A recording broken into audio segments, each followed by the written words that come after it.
बिहार के श्री डॉक्टर श्री कृष्ण सिंह को बिहार में श्री बाबू के नाम से भी जाना जाता है। वो भारत के अखंड बिहार राज्य के पहले मुख्यमंत्री थे।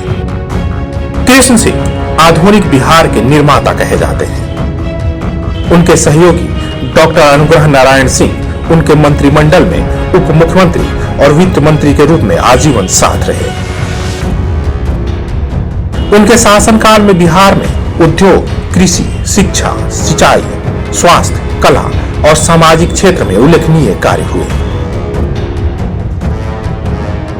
उन्होंने आजाद भारत की पहली रिफाइनरी बरौनी ऑयल रिफाइनरी, आजाद भारत का पहला खाद कारखाना सिंदरी और बरौनी रासायनिक खाद कारखाना, एशिया का सबसे बड़ा इंजीनियरिंग कारखाना भारी उद्योग निगम एचईसी हटिया, देश का सबसे बड़ा steel plant SAIL Bokaro, Barauni dairy, Asia का सबसे बड़ा रेलवे यार्ड गढ़हरा, आजादी के बाद गंगोत्री से गंगा सागर के बीच प्रथम रेल सह सड़क पुल राजेंद्रपुर, कोसी प्रोजेक्ट, पूसा और सबौर का एग्रीकल्चर कॉलेज, बिहार, भागलपुर, रांची विश्वविद्यालय जैसे अनगिनत उदाहरण हैं।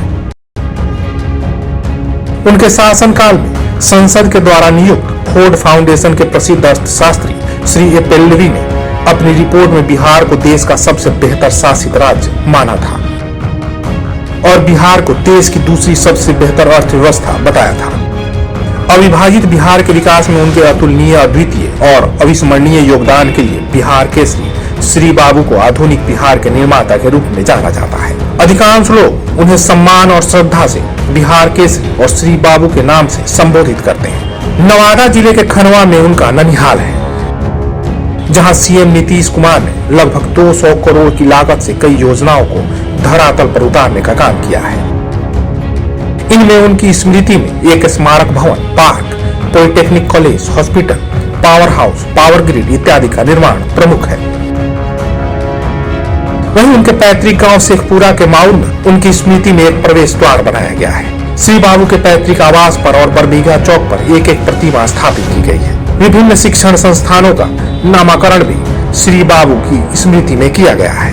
अंग्रेजों के खिलाफ गांधी जी ने सविनय अवज्ञा आंदोलन के दौरान साबरमती आश्रम से पदयात्रा की शुरुआत की थी। तब बिहार में श्री बाबू ने मुंगेर से गंगा नदी पार कर लगभग 100 किलोमीटर पदयात्रा कर गढ़पुरा के दुर्गागाछी में अपने सहयोगियों के साथ अंग्रेजों के काले नमक कानून को तोड़ा था। इस दौरान ब्रिटिश फौज के जुल्म से उनका बदन नमक के खौलते पानी से जल गया था। परफेक्शन IAS, UPSE और BPSC फाउंडेशन क्लासेस के लिए समर्पित संस्थान। यहाँ आपको UPSE selected and interview appeared faculties द्वारा गाइड किया जाता है। Separate batches for Hindi and English medium. 65वीं और 64वीं BPSC एग्जाम में 69 और 107 रिजल्ट्स एवं 66वीं BPSC एग्जाम में 131 रिजल्ट्स हासिल किया है परफेक्शन IAS टीम ने। परफेक्शन IAS, कुमार टार, बोरिंग रोड, पटना। लेकिन फिर भी उन्होंने हार नहीं मानी थी। गढ़पुरा के इस ऐतिहासिक नमक सत्याग्रह के बाद महात्मा गांधी ने उन्हें बिहार का प्रथम सत्याग्रही कहा था।